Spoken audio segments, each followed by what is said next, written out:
नाथूराम गोडसे जी, इतिहास याद रखेगा सुपस्टार जी, ये गद्दारी है, इसको कहते हैं देश के।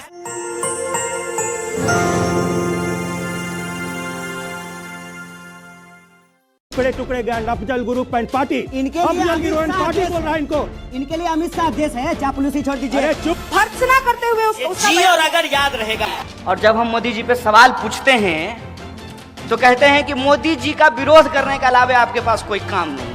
हम बोले हम इतना निकम्मा हैं कि एक निकम्मा प्रधानमंत्री का विरोध करने का अपना काम समझे हम। एंकर को सिर्फ और सिर्फ प्रोपेगेंडा करना है, बढ़िया अंग्रेजी बोल करके, बढ़िया चेहरा पे जो है उसको कहते हैं ना ज्यादा गोरा दिखने के लिए। ये मीडिया के बेसिक कैरेक्टर को आज स्पष्ट बताइए, स्पष्ट मैं बोलूंगा, मैं स्पष्ट बोलने वाला आदमी। स्पष्ट बताइए, मैं बिल्कुल स्पष्ट बोलूंगा। ये अफजल गुरु और मकबूल भट्ट के समर्थन में है या फिर आपको पता है कि जब मकबूल भट्ट को फांसी दी गई शायद आप पैदा भी नहीं होंगे।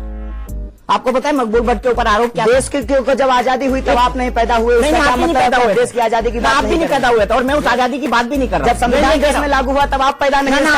संविधान आप भी पैदा नहीं हुए थे। आप भी पैदा नहीं, ये कोई तर्क नहीं है। तो मैं सवाल पूछे, मैं जवाब दूंगा। मैं जानना चाहता हूँ मकबूल भट्ट का गुनाह क्या था? जेएनयू तो सिक्योर कैंपस मुझे आप छात्र संघ के अध्यक्ष हैं। आप अगर इंटरेस्टेड हैं बात को सुनने में तो सुनिए, लेकिन अगर आप किसी खास विचारधारा के लिए काम कर रहे हैं और एक पत्रकार की हैसियत से मेरे से बात नहीं कर रहे हैं तो फिर आपसे बात करने का कोई मतलब नहीं है। मुझे लगता है कि आप इंडिया न्यूज के लिए काम करते हैं, जनता के लिए सरकारी समझाइए।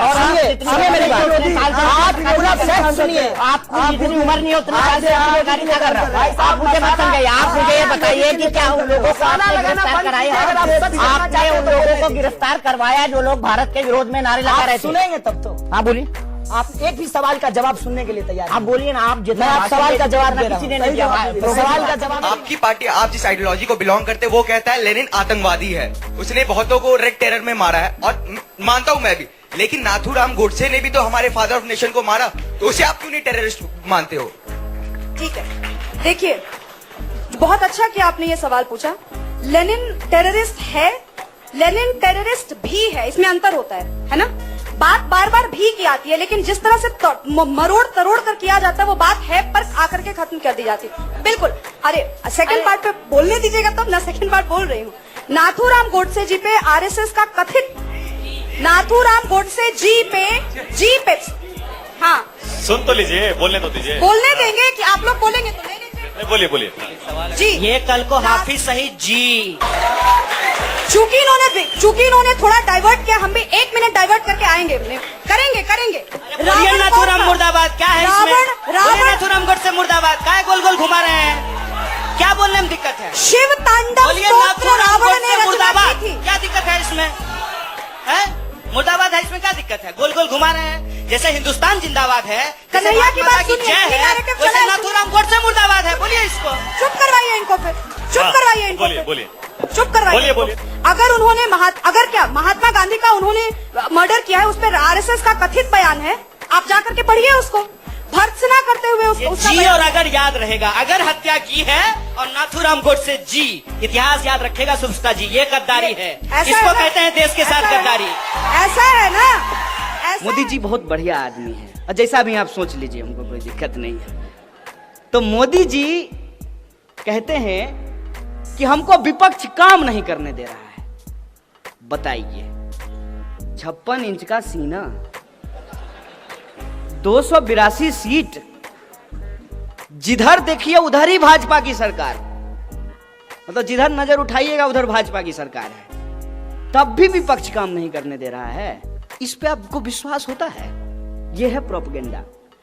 आजकल हमको अगर किसी को भी हंसाना हो तो हम कह देते हैं मोदी जी बहुत अच्छा आदमी है। अगर जोर से नहीं हंसा तो हम कह देते हैं कि मोदी जी सबसे सच्चा आदमी है।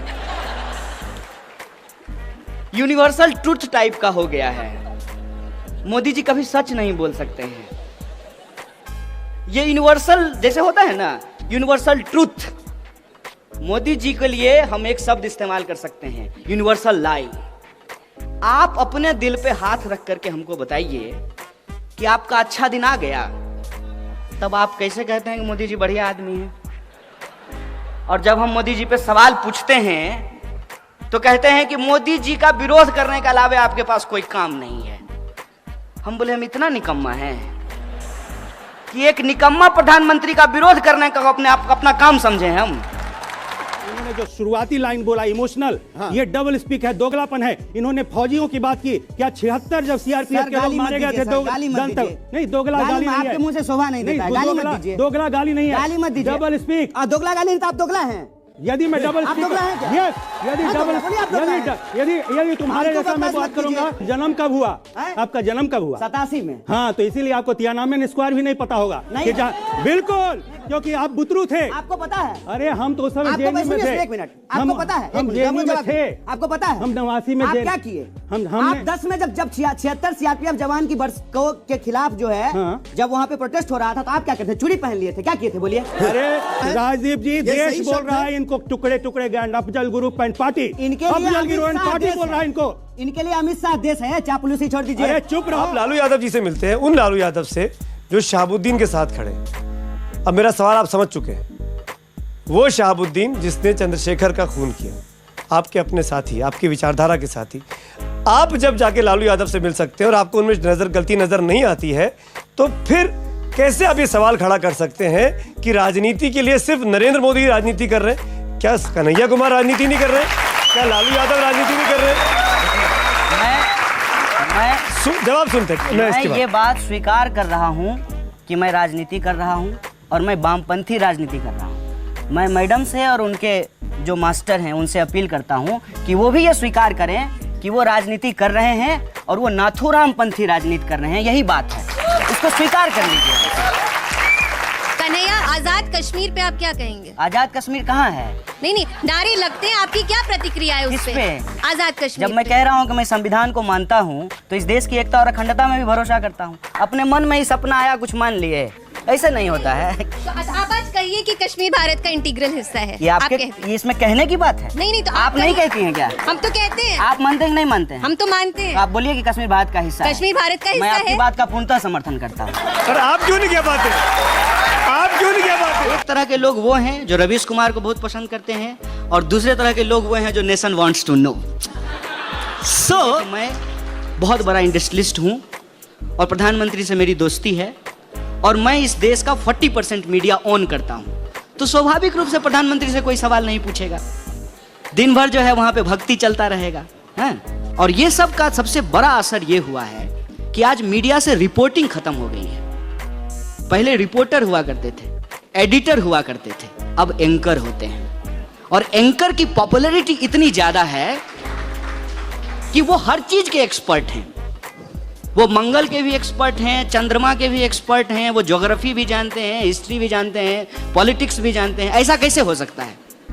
क्योंकि एंकर को एक्चुअली कुछ करना ही नहीं है। एंकर को सिर्फ और सिर्फ प्रोपेगेंडा करना है, बढ़िया अंग्रेजी बोल करके, बढ़िया चेहरा पे जो है उसको कहते हैं ना ज्यादा गोरा दिखने के लिए, ठीक है, वो व्यवस्था करके माइक लेकर के उनको एक्सपर्ट बन जाना है। ये मीडिया के बेसिक कैरेक्टर को आज मार रहा है।